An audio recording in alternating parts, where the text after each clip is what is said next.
আজকে আমরা একটি গুরুত্বপূর্ণ প্রশ্ন নিয়ে আলোচনা করব যে সব ধর্মের পথ কি এক? সব ধর্ম কি একই ঈশ্বরের কথা বলে বা সব ধর্ম কি একই ঈশ্বরের দিকে নিয়ে যায়? বা যাকে আমরা মহাকাশ, মহাবিশ্ব, মহাব্রহ্মাণ্ডের একমাত্র সত্যময় ঈশ্বর বলি, সেই সত্যময় ঈশ্বরের কথাই কি সব ধর্ম প্রকাশ করে?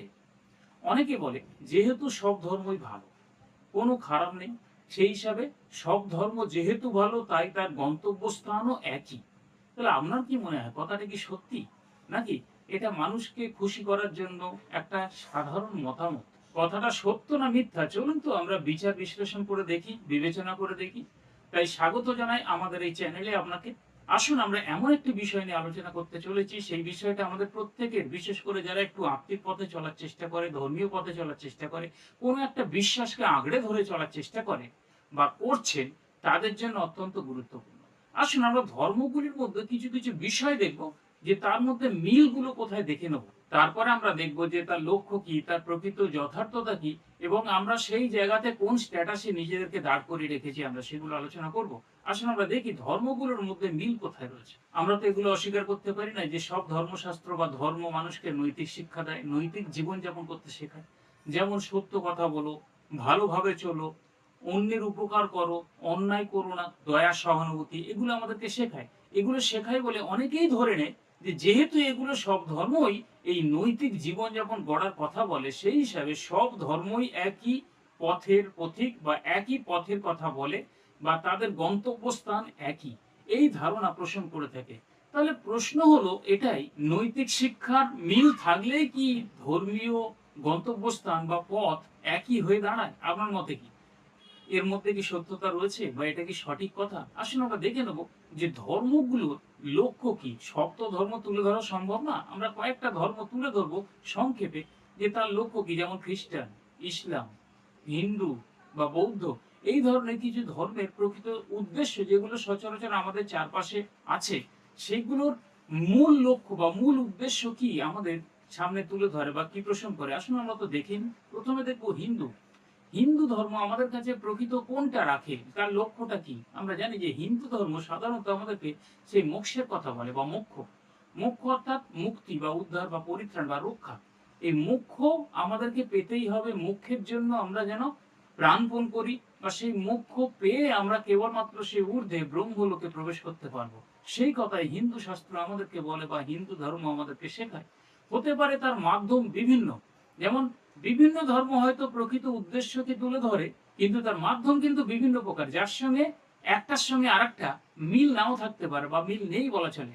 সেগুলো যদি আলোচনা করি আজকে, অনেক বড় ভিডিও হয়ে যাবে, সেই কারণে সেই বিষয়টা আজকে আসছি না। আসুন আমরা মূল লক্ষ্যে প্রবেশ করি। আমরা দেখলাম যে হিন্দু ধর্ম সেখানে বলছে যে আধ্যাত্মিক মুক্তি এটাই হচ্ছে সর্বোচ্চ লক্ষ্য। আসুন আমরা খ্রিস্টানিটি দেখি। খ্রিস্টিয়ানিটি কি বলছে, যে সেখানে হচ্ছে অনন্ত জীবনের কথা বলছে। তাদের উদ্দেশ্য যাই করুন না, মাধ্যম যাই হোক না কেন, তারা বলছে যে অনন্ত জীবন, অর্থাৎ অনন্ত জীবনে মানুষদেরকে প্রবেশ করা উচিত, তা না হলে জীবন শেষ। যদি আমরা অনন্ত জীবন লাভ না করতে পারি তাহলে কিন্তু আমাদের জীবন বেকার হয়ে যাবে। তাই তারা মাধ্যম হিসাবে যাকে বেছে নিয়েছে, বা পরিত্রাতা, ত্রাণকর্তা, মুক্তিদাতা যীশু খ্রিস্টের মধ্য দিয়েই কেবলমাত্র সে অনন্ত জীবনে প্রবেশ করা যায়, সেই কথাটাই কিন্তু খ্রিস্টানিটি বা মানুষেরা সেটা জানে এবং বিশ্বাস করে। তারা কতটা প্রকৃতপক্ষে কে কতটা মানে, কে কতটা পালন করে সেটা প্রশ্ন নয়, কিন্তু সেটা প্রকাশ করে বা তুলে ধরে। ইসলাম ধর্ম বলছে যে ইবাদত করা এবং আল্লাহকে সন্তুষ্ট করা এবং জান্নাতে যেন যেতে পারে, সেই কারণে। অর্থাৎ তাদের বিশ্বাস যে আল্লাহ জান্নাতে রয়েছে এবং সেই জান্নাতে প্রবেশ করতে গেলে আল্লাহকে সন্তুষ্ট করতে হবে। সন্তুষ্ট হচ্ছে ইবাদতের মধ্য দিয়ে করতে হবে, এবং যা কিছু তিনি নির্দেশ দিয়েছে সেই মতো পালন করতে হবে। মাধ্যম তাদের যাই হোক না কেন, বললাম না প্রত্যেকটা ধর্মই ভালো কথা বলেছে, সবকিছুই কম বেশি বলেছে, কিন্তু মাধ্যম প্রত্যেকটা ধর্মের আলাদা আলাদা হতে পারে। কিন্তু আমরা সেই মাধ্যম নিয়ে আজকে আলোচনা করছি না। বৌদ্ধ ধর্মের উদ্দেশ্য কি, বৌদ্ধ ধর্মের লক্ষ্য কি, নির্বাণ লাভ করা। নির্বাণ বলতে সাধারণ কথায় বলা যায় যে নিভিয়ে দেওয়া। অর্থাৎ এই জগতের সুখ, এই জগতের সংসার, এই জগতের দুঃখ, কষ্ট, জ্বালা, আসক্তি, এমনকি অজ্ঞানতা থেকে সম্পূর্ণ মুক্তি লাভ করা। সুতরাং এখানে দেখা গেল বিভিন্ন ধর্মের শুধু পথ, যেমন দেখলাম পথও শুধু নয়, লক্ষ্য আলাদা আলাদা রয়েছে বিভিন্ন ধর্মে।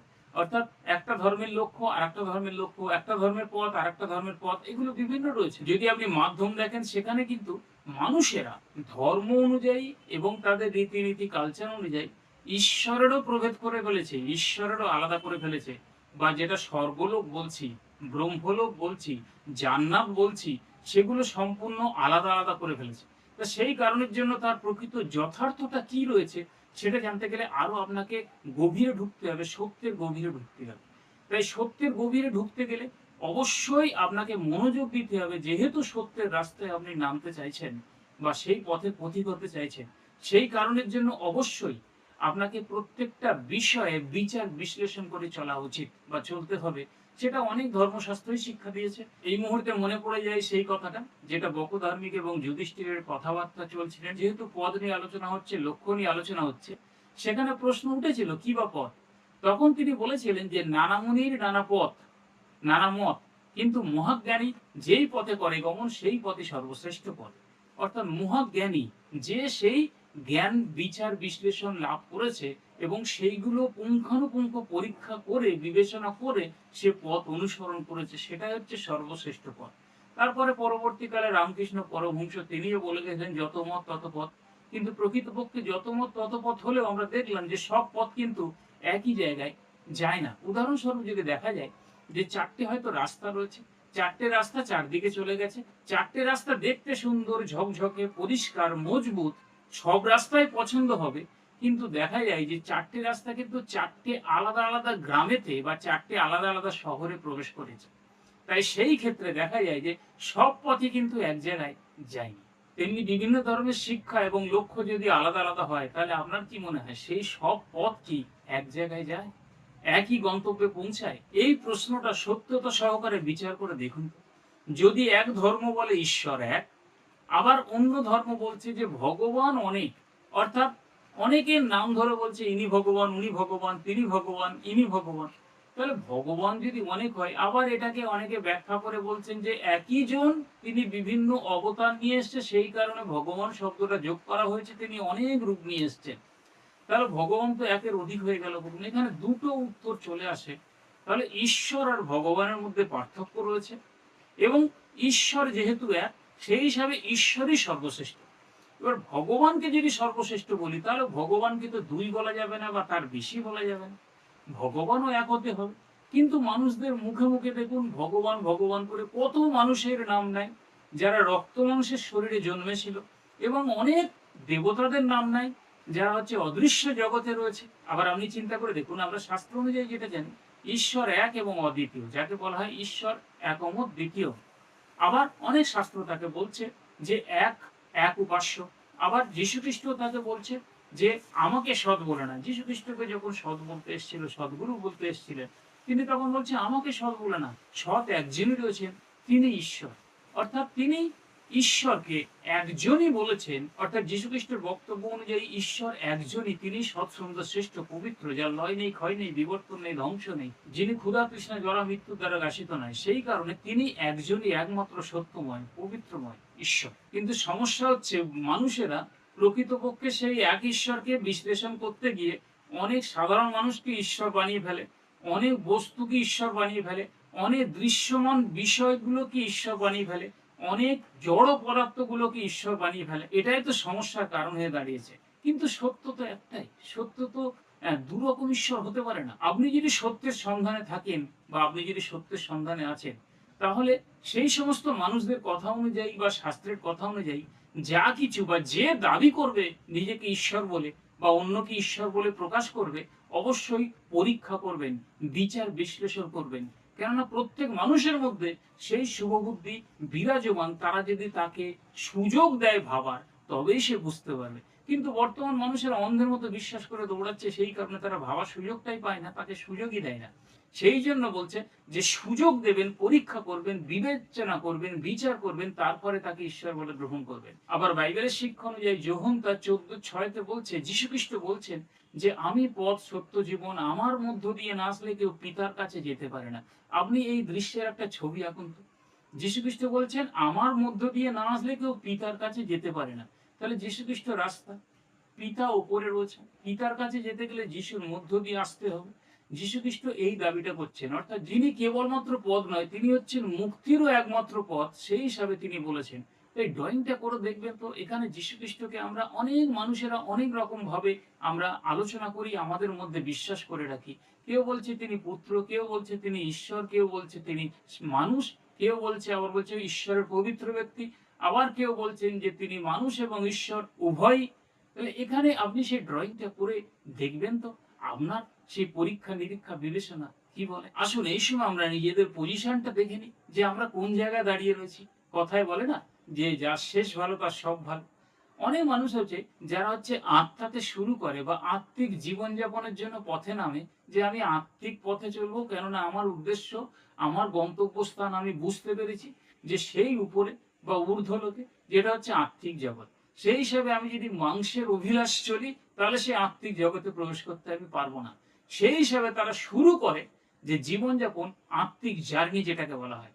দেখা যায় যে অনেকে মাংসে শুরু করে, এবার যদি শেষ করে আত্মাতে খুবই ভালো, খুবই উপকার।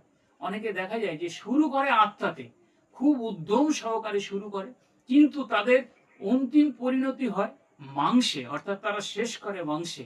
তাহলে মাংসে যদি শেষ করেন আপনি তো প্রকৃতপক্ষে সেই গন্তব্যস্থানে পৌঁছাতে পারবেন না। কেননা আমরা যাকে ঈশ্বরীয় জগৎ বলি, ঈশ্বর তো আত্মা, আমরা জানি, এটা সবাই বলেন যে সেই আত্মা, সেই আত্মিক জগতে পৌঁছাতে গেলে আপনাকে আত্মিক পথে চলতে হবে, আত্মাত্মিক জীবন যাপন করতে হবে। আপনি যদি মাংসে শেষ করেন তাহলে তো এর বাউন্ডারি, অর্থাৎ পৃথিবীর আকর্ষণের বাইরে তো আপনি যেতে পারলেন না, পৃথিবীকে আকর্ষণকে ভেদ করার ক্ষমতা অর্জন করতে পারলেন না। অনেকে লক্ষ্য স্থির করে, শুরু করে উদ্যম সহকারে, কিন্তু দেখা যায় যে মাঝ রাস্তায় তারা লক্ষ্য ভ্রষ্ট হয়ে যায়। তাহলে এর অর্থ কি? তারা যে লক্ষ্য স্থির করেছিল যে আমাকে ওখানে পৌঁছাতে হবে, সেই লক্ষ্য স্থিরটা নিখুঁত ছিল না। তাই মাঝখানে অনেক অভিলাষ এসছে, অনেক পরীক্ষা এসছে, অনেক প্রলোভন এসছে, এবং অভিলাষ, পেটের জ্বালা, এই সমস্ত কিছু এসছে, এবং সুখের অভিলাষ, এই সমস্ত আসতে সে কি করলো? জগতের মানুষের দিকে তাকালো, জগতের সুখ অভিলাষের দিকে তাকালো। যেমন সেই যীশু খ্রিস্টকে শয়তান পরীক্ষার সময় জগতের সমস্ত ঐশ্বর্য দেখিয়ে বলেছিল এগুলো আমার অধিকারে আছে, আমি যাকে ইচ্ছা তাকে দিই, আমার অধিকারে আছে, আমি যাকে ইচ্ছা তাকে দিই, তোমাকেও দেবো যদি আমাকে প্রণাম করো। তাহলে এই জায়গাতে মানুষ যখন নিজের মাথাটা নিচু করে দেয়, তখন সে নিজের লক্ষ্য থেকে ভ্রষ্ট হয়ে যায়। আর এই অভিলাষী আমাদের সদা সর্বদা পিছনের দিকে টেনে নিয়ে যেতে চায়। যখনই মানুষ এই ভ্রষ্ট হয়ে যায়, তখনই তার মাঝখানে সেই যে অদৃশ্য ঈশ্বরকে নিয়ে একটা বিশ্বাস স্থাপন করে আগাচ্ছিল, তখন সেই অদৃশ্য ঈশ্বরের জায়গায় দৃশ্যময় ঈশ্বরকে সে বানিয়ে ফেলে। যেমন কোনো ছবি, কোনো ভাস্কর্য, কোনো মূর্তি, কোনো ইট কাঠ পাথর মাটির কোনো কিছু আকৃতি, তখন তাদেরকে বিশ্বাস করতে আরম্ভ করে। নিজেদের অজান্তে হয়ে যায় যে কোনো একটা মানুষকেও সে মনের মধ্যে বশ করিয়ে রাখতে পারে, কোনো একটা মানুষকেও সে ঈশ্বরের আসনে বশ করিয়ে রাখতে পারে। তখন হয়ে দাঁড়ায় অদৃশ্য ঈশ্বরের জায়গাটা দৃশ্যমান কাউকে ঈশ্বর বলে বশ করি না। সেটা হতে পারে ছবি, ইট কাঠ পাথর মাটি, এমনকি মানসিক মানুষকেও। কেননা কোনো মানসিক মানুষ তো ঈশ্বর হতে পারে না। কোনো বস্তু, জড় বস্তু বা কিছু, এগুলো তো ঈশ্বর হতে পারে না। সেই কারণে মানুষেরা রূপ দিয়ে থাকে ঈশ্বরকে, অর্থাৎ ঈশ্বরের জায়গাটা চেঞ্জ হয়ে যায়, দখল হয়ে যায় এই জগতের কোনো কিছু, আর তার সামনে সেটা ঈশ্বর হয়ে যায়। আর এগুলোই ধর্মে জায়গা দখল করে নেয়। সেই কারণে বলে না যে কাকের বাসায় কোকিলের ডিম। আসল সত্যময় সে ধর্ম যেটা শুরু হয়েছিল, এখন সেগুলোতে অনেক গ্যাডিস দিয়ে, অনেক ভেজাল দিয়ে মানুষ ধর্মটাকে রসাতলের দিকে নিয়ে চলে যাচ্ছে। ঠিক তখনই মানুষ লক্ষ্য ভ্রষ্ট হয়ে যায়। তাই পথ এবং লক্ষ্য সম্পূর্ণ আলাদা হয়ে যায়। তাই যেহেতু আলাদা, সেই কারণে সব পথ, সব লক্ষ্য একই গন্তব্যে পৌঁছায় না। সত্যের পথ তখন হয়ে যায় সম্পূর্ণ আলাদা, সত্য একা। আমাদের উদ্দেশ্য নয় কোনো ধর্মকে আক্রমণ করা। আমাদের উদ্দেশ্য ধর্মীয় পুস্তকের মধ্য দিয়ে, ধর্মীয় রীতিনীতির মধ্য দিয়ে, বা তার মধ্য দিয়ে আমরা সাজেশন করব যে কোনটা গ্রহণযোগ্য, পরীক্ষা বিবেচনা বিচার করে সেই অনুসারে সত্যটাকে গ্রহণ করে সেই পথে চলা আমাদের উদ্দেশ্য। প্রশ্ন হচ্ছে এটাই যে সত্য, সঠিক সত্যটা কি? সব ধর্মের মধ্যে ভালো জিনিস আছে, ভালো বিষয় রয়েছে, কিন্তু যারা প্রকৃতপক্ষে সত্যের সন্ধানী তাদেরকে এটা বলবো, সেই দাবিকে, যতই দাবি আসুক, সেই দাবিকে পরীক্ষা করুন, বিচার বিশ্লেষণ করুন, বিবেচনা করুন। যেটা আপনাকে সত্য বলে মনে হবে, ভালো করে চিন্তা করে তবেই সেটা গ্রহণ করুন। তবে আপনার আত্মিক জীবনে একের পর এক বিল্ডিং তৈরি হবে। আপনার মত কি? সব ধর্মের পথ কি এক, নাকি সত্যের পথ সম্পূর্ণ আলাদা? অবশ্যই আপনার মতামত কমেন্ট করে জানাবেন। আর যদি ভিডিওটা ভালো লেগে থাকে অবশ্যই লাইক করবেন এবং অন্যদের কাছে শেয়ার করবেন, যাতে আপনার বন্ধুরা মহাসত্য জানতে পারে। এবং এই সত্যের কান্না চ্যানেলটা সাবস্ক্রাইব করতে ভুলবেন না। অবশ্যই আরো সত্যের জ্ঞান, সত্যের তথ্য নিয়ে উপস্থিত হচ্ছি। যুক্ত থাকুন, যোগাযোগ করুন। ধন্যবাদ।